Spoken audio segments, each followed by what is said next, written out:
خدا کے مقدس کلام میں سے لوکا کی انجیل اس کا دوسرا باب جو کہ 52 آیات پر مشتمل ہے۔ یسوع کی پیدائش۔ ان دنوں میں ایسا ہوا کہ قیصر اگستس کی طرف سے یہ حکم جاری ہوا کہ ساری دنیا کے لوگوں کے نام لکھے جائیں۔ یہ پہلی اسم نویسی سوریا کے حاکم کورنیس کے عہد میں ہوئی اور سب لوگ نام لکھوانے کے لیے اپنے اپنے شہر کو گئے۔ پس یوسف بھی گلیل کی شہر ناصرت سے داؤد کی شہر بیت الحم کو گیا جو یہودیہ میں ہے، اس لیے کہ وہ داؤد کے گھرانے اور اولاد میں سے تھا، تاکہ اپنی منگیتر مریم کے ساتھ جو حاملہ تھی نام لکھوائے۔ جب وہ وہاں تھے تو ایسا ہوا کہ اس کے وضع عمل کا وقت آ پہنچا اور اس کا پہلوٹا بیٹا پیدا ہوا، اور اس نے اس کو کپڑے میں لپیٹ کر چرنی میں رکھا کیونکہ اس کے واسطے سرائے میں جگہ نہ تھی۔ چرواہے اور فرشتے۔ اسی علاقے میں چرواہے تھے جو رات کو میدان میں رہ کر اپنے گلہ کی نگہبانی کر رہے تھے، اور خداوند کا فرشتہ ان کے پاس آ کھڑا ہوا، اور خداوند کا جلال ان کے چوگرد چمکا اور وہ نہایت ڈر گئے۔ مگر فرشتہ نے ان سے کہا، ڈرو مت، کیونکہ دیکھو میں تمہیں بڑی خوشی کی بشارت دیتا ہوں جو ساری امت کے واسطے ہوگی، کہ آج داؤد کے شہر میں تمہارے لیے ایک منجی پیدا ہوا ہے، یعنی مسیح خداوند۔ اور اس کا تمہارے لیے یہ نشان ہے کہ تم ایک بچے کو کپڑے میں لپٹا اور چرنی میں پڑا پاؤ گے۔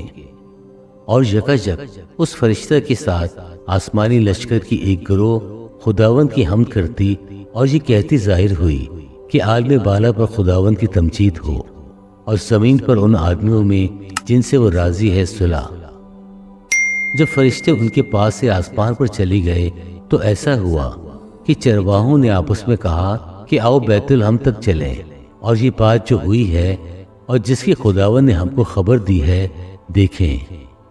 پس انہوں نے جلدی سے جا کر مریم اور یوسف کو دیکھا اور اس بچے کو چرنی میں پڑا پایا، اور انہیں دیکھ کر وہ بات جو اس لڑکے کے حق میں ان سے کہی گئی تھی مشہور کی، اور سب سننے والوں نے ان باتوں پر جو چرواہوں نے ان سے کہی تھیں تعجب کیا۔ مگر مریم ان سب باتوں کو اپنے دل میں رکھ کر غور کرتی رہی، اور چرواہے جیسا ان سے کہا گیا تھا ویسا ہی سب کچھ سن کر اور دیکھ کر خداوند کی تمجید اور حمد کرتے ہوئے لوٹ گئے۔ یسوع کا نام رکھا جاتا ہے۔ جب 8 دن پورے ہوئے اور اس کے ختنہ کا وقت آیا تو اس کا نام یسوع رکھا گیا، جو فرشتہ نے اس کے رحم میں پڑنے سے پہلے رکھا تھا۔ یسوع کو ہیکل میں پیش کیا جاتا ہے۔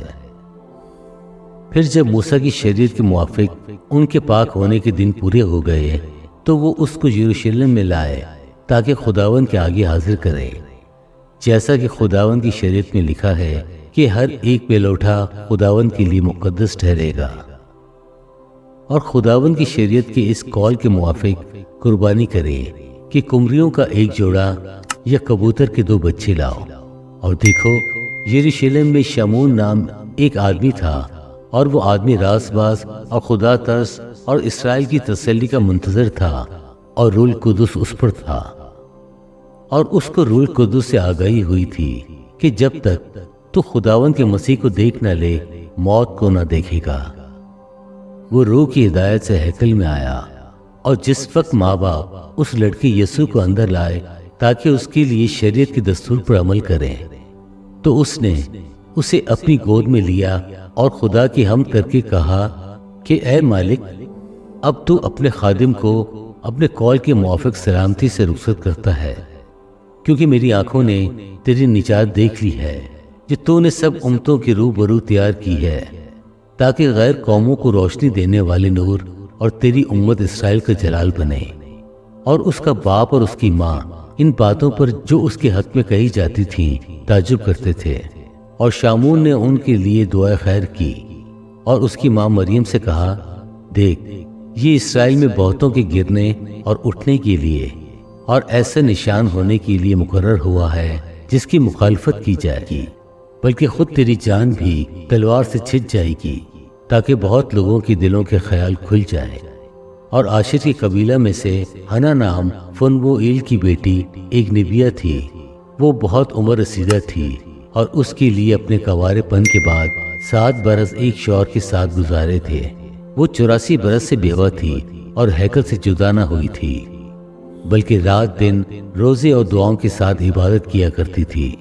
اور وہ اسی گھڑی وہاں آ کر خدا کا شکر کرنے لگی اور ان سب سے جو یروشلم کے چھٹکارے کے منتظر تھے اس کی بابت باتیں کرنے لگے۔ ناصرت کو واپسی۔ اور جب وہ خداوند کی شریعت کے مطابق سب کچھ کر چکے تو گلیل میں اپنے شہر ناصرت کو پھر گئے، اور وہ لڑکا بڑھتا اور قوت پاتا گیا اور حکمت سے معمور ہوتا گیا، اور خدا کا فضل اس پر تھا۔ لڑکا یسوع ہیکل میں، اس کے ماں باپ ہر برس عید فصح پر یروشلم کو جایا کرتے تھے، اور جب وہ 12 برس کا ہوا تو وہ عید کے دستور کے موافق یروشلم کو گئے۔ جب وہ ان دنوں کو پورا کر کے لوٹے تو وہ لڑکا یسوع یروشلم میں رہ گیا اور اس کے ماں باپ کو خبر نہ ہوئی، مگر یہ سمجھ کر کہ وہ قافلے میں ہے ایک منزل نکل گئے اور اسے اپنے رشتہ داروں اور جان پہچانوں میں ڈھونڈنے لگے۔ جب نہ ملا تو اسے ڈھونڈتے ہوئے یروشلم تک واپس گئے، اور 3 روز کے بعد ایسا ہوا کہ انہوں نے اسے ہیکل میں استادوں کے بیچ میں بیٹھے ان کی سنتے اور ان سے سوال کرتے ہوئے پایا، اور جتنے اس کو سن رہے تھے اس کی سمجھ اور اس کے جوابوں سے دنگ تھے۔ وہ اسے دیکھ کر حیران ہوئے، اور اس کی ماں نے اسے کہا، بیٹا تو نے کیوں ہم سے ایسا کیا؟ دیکھ تیرا باپ اور میں کرتے ہوئے تجھے ڈھونڈتے تھے۔ اس نے ان سے کہا، تم مجھے کیوں ڈھونڈتے تھے؟ کیا تم کو معلوم نہ تھا کہ مجھے اپنے باپ کے ہاں ہونا ضرور ہے؟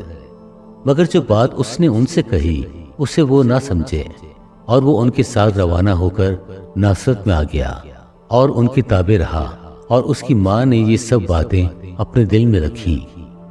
اور یسوع حکمت اور قد و قامت میں اور خدا کی اور انسان کی مقبولیت میں ترقی کرتا گیا۔ خدا کے پاک کلام پڑھے اور سنے جانے پر خداوند کی برکت ہو، آمین۔